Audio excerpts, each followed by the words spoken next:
Welcome back to the Deep Dives. This time, we are exploring some pretty significant blueprints for the future of Ethereum. Ethereum improvement proposals. EIPs for short. We've got a fascinating stack of them to unpack, focusing on how the network handles transaction fees, maintains validator security, and even Ethereum, its approach to privacy solutions.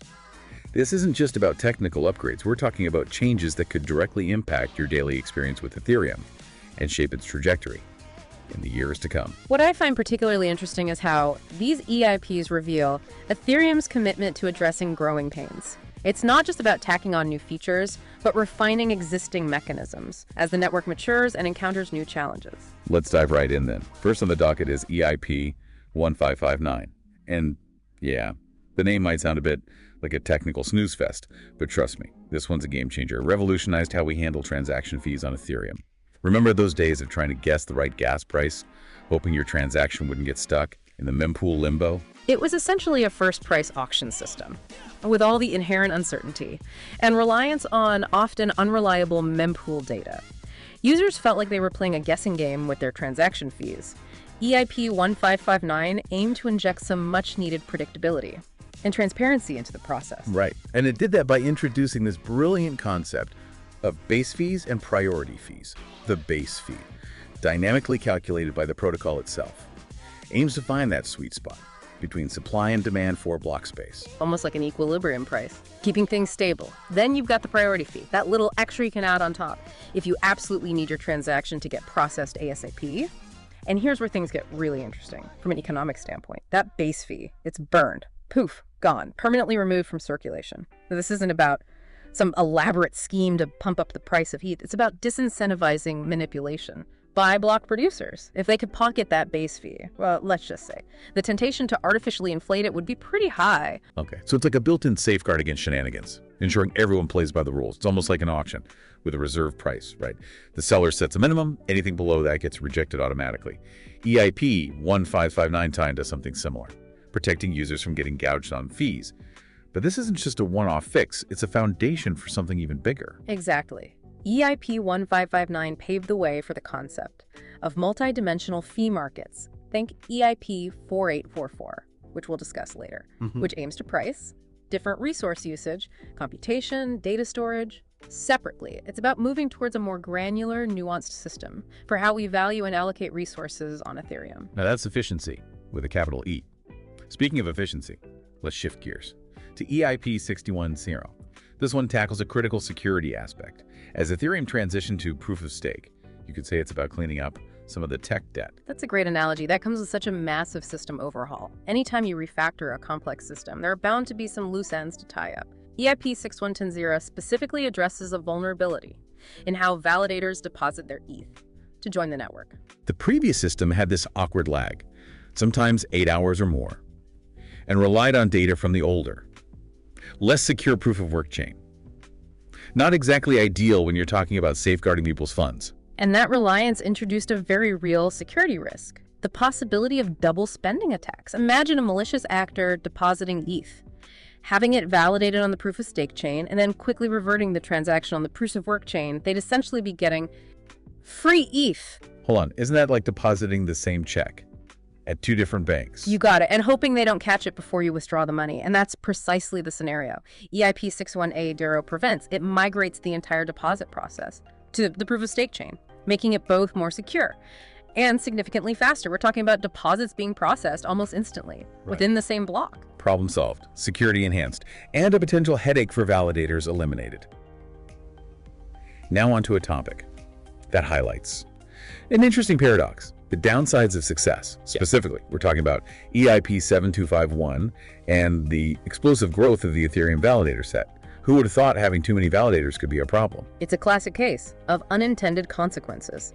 While a large validator set is generally seen as a good thing for decentralization, it does introduce challenges, particularly with the current design choice of limiting each validator to 32 ETH. Right, that 32 ETH limit. It's almost like starting a club where everyone can only contribute $32. You might end up with a ton of members, but making decisions or coordinating anything becomes a logistical nightmare. And that's what's happening. On Ethereum, this 32 ETH limit is leading to what some call artificial decentralization, where a single entity might be running numerous validators to increase their influence. It's decentralization in quantity, but not necessarily in quality. So in practical terms, we're talking about potential network strain, slower upgrades, and maybe even a less resilient system overall. Not exactly the outcomes we're hoping for. What's the solution EIP 7251 proposes? It's a bold one, increasing the maximum ETH per validator to 2048. This allows for consolidation, effectively shrinking the validator set. Without necessarily compromising decentralization, it's about allowing those smaller clubs to merge into a few larger, more efficient ones. Okay, I like where this is going. But I'm curious, how does this consolidation actually work? Walk us through the process. Imagine two validators, each with the standard 32 ETH. Under EIP 7251, they can initiate a consolidation. One validator, let's call it the source, signals its intent to exit the network and designates a target validator to merge into. The source validator's balance is then transferred to the target validator, effectively creating a single validator with 64 ETH. Wait, what happens to the source validator's keys? Are they just floating around in the ether? No, they're effectively deactivated. Remember, those keys are linked to a specific ETH deposit. Once that deposit is merged, those keys are no longer needed and are essentially retired. So EIP 7251 is like decluttering our digital house, getting rid of those extra keys we no longer need. By enabling this consolidation, we streamline the validator set, potentially paving the way for smoother upgrades, a more robust network, and hopefully even greater decentralization in the long run. It's all about adapting and optimizing as Ethereum continues to grow. Now let's shift our focus to a topic that's gaining increasing attention: privacy. We've seen how EIP 1559 and EIP 6110 address transaction fees and validator security. But what about the privacy of our transactions? After all, most transactions on Ethereum are publicly visible, which isn't always ideal. Right, it makes you wonder, would you be comfortable with all your financial activity displayed on a public billboard for everyone to see? Probably not. So how does Ethereum address this need for privacy in a world where transparency is often the default? That's where EIP 7503 comes in, a truly innovative proposal that aims to bring private transactions to Ethereum. Imagine having the privacy of cash, but within the framework of a blockchain. It's a fascinating concept. Okay, color me intrigued, but how does it actually work? Is it all secret codes and disappearing ink? It's a bit more sophisticated than that, but let me break it down. EIP 7503 introduces this idea of burning ETH, generating what's called a zero-knowledge proof, and then minting new ETH to a different address. This process effectively severs the link between the sender and receiver, making the transaction untraceable. Hold on, I need a bit more clarity here. What exactly is a zero-knowledge proof, and why are we burning ETH in the process? Think of a zero-knowledge proof as a way of proving you know something without revealing what you know. It's like saying, I can prove I have the key to this box without actually showing you the key, in this case. You're proving you burned ETH without revealing the specific address it came from. And we burn ETH too. Well, what's the purpose of that? Is it some sort of digital sacrifice to the blockchain gods? Not quite. Burning ETH is crucial for ensuring the system's security. It guarantees that the ETH used in the private transaction is actually removed from circulation, preventing anyone from double spending those same funds. So it's like destroying a bill after you've used it to buy something. No one can use that same bill again because it's gone. It's a digital version of ensuring one-time use. But what about this term anonymity set? I've heard that thrown around in the context of privacy. The anonymity set is a key concept for understanding how private transactions work. Imagine using cash in a crowded marketplace. It's virtually impossible to trace where a specific bill came from because it's been mixed with so many others. EIP 7503 aims to create a similar effect on Ethereum, making it much harder to track the origin of funds used in a private transaction. Okay, I'm starting to see how this all fits together. By combining these elements, burning ETH, zero-knowledge proofs, and leveraging the anonymity set EIP 7503 could be a real game changer for privacy on Ethereum. It's about bringing the anonymity of cash transactions into the digital realm.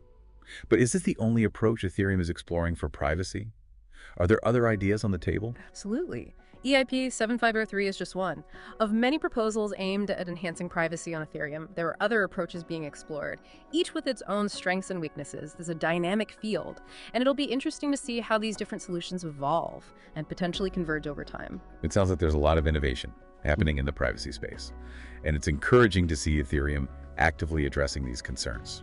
All right. Shifting gears a bit, let's dive into EIP 7623. This one's all about optimizing call data and block size, which might sound a bit technical, but it has some real-world implications for how efficiently Ethereum can process transactions.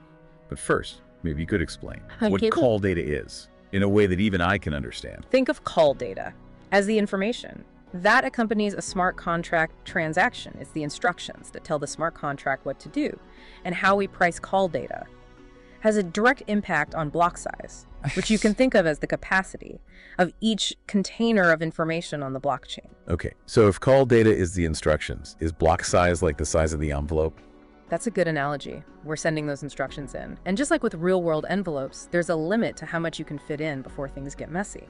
Can you give us a real-world example of a transaction that uses call data, something everyone can relate to? Sure. Imagine minting an NFT. The call data would include the mint function, the unique traits of that NFT, and any other data needed to create that specific digital asset. It's essentially the blueprint for your NFT creation. Okay, so call data is like the detailed recipe for baking a cake. Makes sense. But why does block size matter? Is it just a matter of keeping things tidy, or are there more significant implications? It's more about keeping the blockchain highway flowing smoothly. Block size directly affects how quickly information can be shared across the network. Larger blocks take longer to process and propagate, which can lead to congestion and slower transaction times. So it's like trying to cram too many cars onto a highway during rush hour. It slows everything down, and everyone gets frustrated. So how does EIP 7623 help alleviate this potential traffic jam? EIP 7623 aims to reprice call data in a way that limits the maximum block size. It's like introducing a dynamic toll system that increases prices during peak hours to discourage unnecessary traffic. By making call data more expensive in certain situations, it disincentivizes transactions that are heavy on data, but light on actual computation. So it's like saying, hey, if you're going to ship a giant container across the country, you're going to have to pay a premium for that extra space. Seems fair enough. But wouldn't this affect everyone who uses the network? Not necessarily. EIP 7623 is designed to differentiate between transactions that are truly data-heavy and those that have a more balanced mix of data and execution. Most everyday user transactions wouldn't be significantly impacted. It's primarily targeted at those that are using call data, primarily for data availability, like certain types of rollups. Okay, so there's a targeted approach to optimize efficiency without penalizing regular users. That makes sense.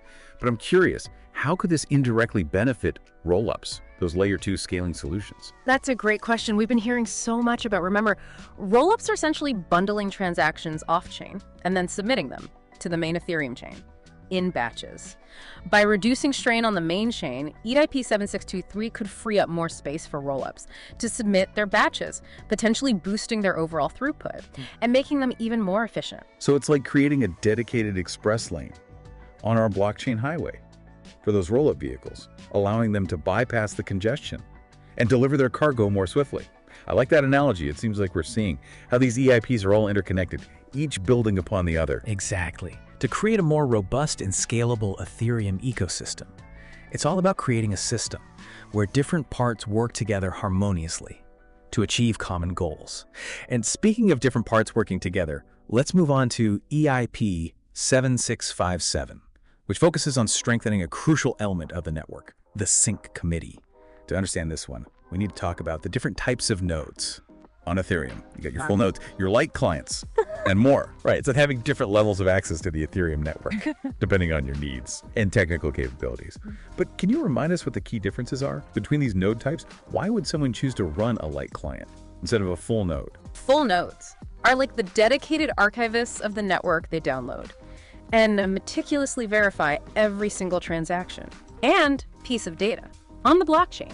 They're essential for maintaining the network's security and decentralization. Light clients, on the other hand, are designed for efficiency and accessibility. They don't store the entire blockchain, making them ideal for devices with limited storage or processing power, like smartphones or web browsers. So, light clients are like having a summarized version of a massive encyclopedia, giving you the key information without overwhelming you with every detail. But if they're not downloading all the data, how do they know they're getting the correct information? Who's ensuring they're not being misled? That's where the sync committee comes in. It's a randomly selected group of validators that essentially act as trusted messengers, providing summaries of the blockchain state to light clients, helping them stay in sync with the network without needing to process all the data themselves. Okay, so it's like having a group of reliable friends who keep you updated on the latest news without bombarding you with every single article they read. But what if those friends aren't so reliable after all? What happens if the sync committee is compromised? That's where things get a bit dicey. A compromised sync committee could potentially feed incorrect information to light clients, putting user funds at risk. Imagine a bridge relying on a light client to verify transactions. If the sync committee provides bad data, the bridge might end up sending funds to the wrong address. That sounds like a recipe for disaster. So how do we ensure the sync committee stays on the straight and narrow? That's where EIP 7657 comes in. It introduces a slashing condition for malicious sync committee behavior. This means that validators who provide bad information could lose a portion of their staked ETH, making it much riskier for them to engage in shady behavior. So it's like adding a hefty fine. It is, for spreading misinformation. That's a pretty strong deterrent. It's all about adding a layer of accountability to ensure that light clients can trust the information they receive from the sync committee. Maintaining the integrity of the network is paramount, and EIP 7657 plays a crucial role in that effort. It seems like we're seeing a theme emerge here. Ethereum, constantly adapting and refining its mechanisms to address new challenges and vulnerabilities. It's like a living organism. That's a great way to put it. Constantly evolving to survive and thrive. Ethereum is not a static system. It's a dynamic ecosystem that's constantly being shaped by the needs and ingenuity of its community. Now, let's shift our focus to our final EIP for this segment, EIP 7685. This one's all about streamlining communication between Ethereum's different layers, a topic that's become especially relevant since the merge. Separated Ethereum into the execution layer and the consensus layer. Can you remind us what these layers do and why communication between them is so important? Welcome back. I hope you're ready for more, because in this part of our deep dive, we're going to explore some EIPs that are really pushing the boundaries of what we thought was possible with blockchain technology. My brain is definitely warmed up and ready for more. The sheer amount of innovation happening around Ethereum is truly inspiring. It's like witnessing the birth. It really is, of a new digital renaissance. And what I find fascinating is how these EIPs often address seemingly disparate challenges. But when you look closer, you see how they all contribute to this overarching goal of creating a more robust, scalable, and user-centric Ethereum ecosystem. Okay, so let's dive into some of these groundbreaking ideas. First up, we have EIP 4844, which I've heard referred to as proto-dank sharding. That sounds a bit intimidating, I have to admit. Can you break it down for us? What exactly is proto-dank sharding, and why should we care? Think of it as a stepping stone towards full dank sharding, which is this ambitious, long-term scaling solution for Ethereum. Imagine you have a highway that's getting increasingly congested. Proto-dank sharding is like adding a temporary lane to ease that congestion while you work on building a whole new, much larger highway alongside it. Okay, so proto-dank sharding is like a short-term fix to keep things moving while we wait for the long-term solution to be built. But how does it actually work? What's this temporary lane made of? It introduces a new type of transaction formats. Specifically for data, these transactions, often called blobs, are separate from the regular transactions that execute code. Think of them as specialized cargo trucks carrying large amounts of data. They're designed to be much larger and cheaper to store, making it more affordable to handle. Data-intensive operations on Ethereum. So we're separating the cargo for the passengers to optimize traffic flow. That makes sense. But how does this benefit the average user? Will we see lower transaction fees as a result of this data offloading? That's the ultimate goal, by reducing congestion and making it more affordable to store data on Ethereum. Proto-dank sharding paves the way for lower transaction fees, especially for applications that rely heavily on storing large amounts of data, like those rollups we discussed earlier. It's a win-win. We get a more efficient network. And potentially lower fees for everyone. Now, shifting gears a bit, let's talk about EIP 7044. Which focuses on something called the Ethereum Object Format, or EOF. That sounds pretty abstract. Can you bring it down to earth for us? What is the EOF, and why should we care about it? Think of the EOF as a way of organizing information on Ethereum more efficiently. It's like upgrading from a traditional filing cabinet to a modern cloud-based system that allows for easier searching, sorting, and retrieval of information. Okay, I can see how that would be useful, especially as the amount of data on Ethereum continues to grow. But what's wrong with the current system? Why do we need a new format? Currently, Ethereum uses a system called Merkle-Patricia trees to store data. These trees are like hierarchical databases, where each piece of information is linked to to a specific branch of the tree. They're great for verifying data integrity, but they can become a bit cumbersome and inefficient, especially as the blockchain scales. And we need to process more and more data. I vaguely remember learning about Merkle trees. They involve those cryptographic hashes, right? Exactly. Creating sort of digital fingerprints for data to ensure its authenticity, they're essential for security, but they can also create bottlenecks. EOF aims to address this by introducing a more flexible and modular way of organizing data, allowing us to access and process information more efficiently. It's like decluttering our digital library and implementing a more intuitive cataloging system. But how does this translate to real-world benefits for users? Will we see tangible improvements in our Ethereum experience? EOF has the potential to improve several aspects of the Ethereum experience. For developers, it could simplify the process of building and interacting with decentralized applications, making them more robust and user-friendly. For users, it could lead to faster transaction processing times and lower fees. It sounds like a win-win for everyone involved. EOF is setting the stage for a more scalable, adaptable, and user-centric Ethereum. Now let's move on to an EIP that's particularly relevant to those who participate. In Ethereum's proof-of-stake system, EIP 7514, which proposes changes to validator churn limits. I have to confess I'm not familiar with this churn concept. Can you explain what it means? Sure, and why it matters for the network's security. Churn refers to the rate at which validators enter and exit the network. It's like the flow of people entering and leaving a concert venue. Currently, there's a limit on how many validators can join or leave per epoch, which is a period of about 6.4 minutes. On Ethereum, this limit is in place to prevent sudden fluctuations in the number of validators, which could destabilize the network. Okay, so it's like having a controlled entry and exit system to ensure everything runs smoothly.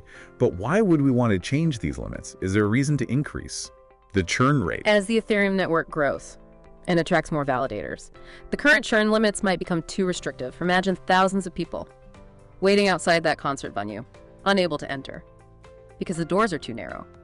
EIP 7514 proposes adjusting these limits based on the total number of active validators, allowing for more flexibility as the network scales. It's like widening the doors to accommodate a larger crowd without creating a stampede. But wouldn't this increase the risk of sudden disruptions to the network?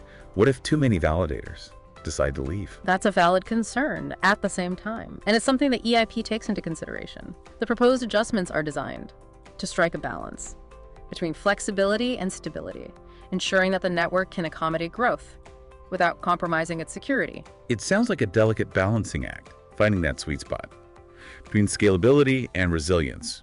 Now let's talk about an EIP that sounds particularly futuristic, EIP 7537, which introduces the concept of stateless clients. Can you explain what stateless clients are and why they're such a big deal for the future of Ethereum? Stateless clients represent a paradigm shift in how we think about interacting with the Ethereum network. As the name suggests, they're clients that don't need to store the entire state of the blockchain, which can be quite massive and resource intensive. That sounds like a game changer, especially for people who want to participate in the network, but don't have powerful computers or a lot of storage space. But if they're not storing all that data, how can they verify the information they're receiving? How do they know they're not being tricked? That's the ingenious part. Stateless clients rely on what are called witnesses. Think of a witness as a concise proof that a specific piece of information is indeed included in the blockchain's state. It's like having a trusted third party vouch for the accuracy of a document. You don't need to read the entire document yourself. You just need to verify the signature of the person who's vouching for it. Okay. That's a clever solution. But where do these witnesses come from? Who's creating these proofs? Witnesses are typically provided by full nodes. Those meticulous record keepers we talked about earlier, they have access to the entire blockchain state and can generate these proofs on demand. Think of them as librarians who can quickly verify whether a specific book is in the library without you having to go through every shelf yourself. So by relying on these librarians and their proofs, stateless clients can participate in the network without needing to download and store the entire library themselves. That's amazing. What are some of the potential benefits of having stateless clients? Stateless clients have the potential to make Ethereum more accessible and scalable. They lower the barrier to entry for participation, allowing more people to join the network and contribute to its security. They also reduce the burden on full nodes, freeing up their resources and potentially leading to a more efficient network overall. It sounds like a win-win situation. More participation, less burden on the network, and greater accessibility for everyone. Stateless clients really could revolutionize how we interact with Ethereum. Now let's shift our focus to a more technical aspect of Ethereum, EIP 7642, which proposes changes to the Ethereum virtual machine, or EVM. I know we touched upon the EVM earlier, but can you remind us what it is and why this particular EIP is important? The EVM is essentially the heart and soul of Ethereum. It's the virtual machine that executes smart contracts, those self-executing agreements that power a vast array of decentralized applications. It's the engine that drives all the innovation happening on Ethereum. If the EVM is the engine. That's a great analogy. Is EIP 7642 like a tune-up, making it run smoother and more efficiently? EIP 7642 focuses on optimizing gas costs for certain EVM operations. In simpler terms, it aims to make it cheaper to execute certain types of smart contracts. Now, why is that a good thing? Well, lower gas costs mean more affordable transactions Yeah. for users, and for developers, it means they have more resources to create even more innovative and sophisticated decentralized applications. That sounds like a win-win for both sides of the equation. EIP 7642 is essentially making the engine of Ethereum more powerful and fuel efficient, which benefits everyone in the ecosystem. Now, we've covered a lot of ground in this segment, exploring how EIPs are addressing scalability, efficiency, and accessibility on Ethereum. But there's still more to uncover, right? You've only just begun to scratch the surface. There are EIPs addressing privacy concerns, others focused on long-term sustainability, and some that are exploring entirely new frontiers in blockchain technology. Well, I'm definitely eager to hear more. Let's take a quick break, and we'll be back soon. To wrap up our deep dive with a look at some even more cutting-edge EIPs that are shaping the future of this remarkable technology. We're back for the final leg of our deep dive into Ethereum improvement proposals, and it feels like we've saved some of the most mind-bending, future-forward concepts for last. These final EIPs we're going to discuss really highlight the Ethereum community's long-term thinking. It's not just about solving today's problems, it's about laying the groundwork for a truly decentralized and sustainable future. All right, let's jump right in. First on the list is EIP 4444, which tackles a rather practical yet increasingly challenging issue, the ever-growing size of the Ethereum blockchain. It's like a digital library that keeps expanding with every new book, eventually needing a whole new building to house it all. It's a common problem. In the world of distributed systems, the more data you accumulate, the harder it becomes to store and manage it efficiently. EIP 4444 proposes a solution that's been successfully implemented in other systems, limiting the amount of historical data that nodes are required to store. So it's like saying, hey, you don't need to keep every single financial record from the past century. Just keep the ones that are relevant for auditing or legal purposes. It's a practical approach to decluttering. But wouldn't this compromise the security or decentralization of the network, after all? Isn't the whole point of a blockchain to have a permanent and immutable record of everything? That's a valid concern, and it's something EIP 44444 addresses very carefully. The proposal focuses on pruning historical data that's no longer critical for the network's operation, like old block headers, or transaction data that's been superseded by newer blocks. The core integrity and security of the blockchain remain intact. It's like preserving the essential blueprints of a building while clearing out old construction debris and outdated plans. So EIP 4444 could significantly reduce the storage burden on nodes. Exactly, making it easier for more people to participate in the network without needing those massive industrial-grade hard drives. It's about making participation more accessible and sustainable as Ethereum continues to evolve. Now let's shift our focus to an EIP. That adds a bit of mystery and intrigue to our conversation. EIP 5564, which explores the concept of stealth addresses on Ethereum. The name itself sounds like something. Stealth addresses, out of a spy thriller. I'm picturing secret agents exchanging messages written in disappearing ink. What exactly are stealth addresses and how do they work in the context of a blockchain? Imagine sending a package to someone. Without knowing their exact address, you'd need a way to ensure that only the intended recipient can receive and open that package, right? Stealth addresses offer similar functionality on Ethereum. Okay, so it's about sending funds discreetly, like a secret drop-off point that only the recipient knows how to find. But how do you even create a stealth address if you don't know the recipient's actual address? It involves a bit of cryptographic magic. The sender generates a temporary, one-time address based on the recipient's public key and a shared secret.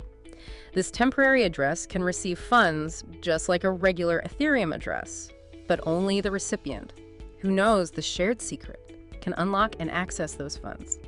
So it's like leaving a package in a public locker, but only the person with the correct combination can open it. No one else can intercept it or even know it's there. But how does this enhance privacy? On Ethereum, don't we already have privacy coins? For those who want to transact anonymously. Stealth addresses offer a different kind of privacy. They don't obscure the transaction itself, but they shield the recipient's actual address from public view. This makes it much harder to track their transactions or link them to their real-world identity. So it's like having a P.O. box.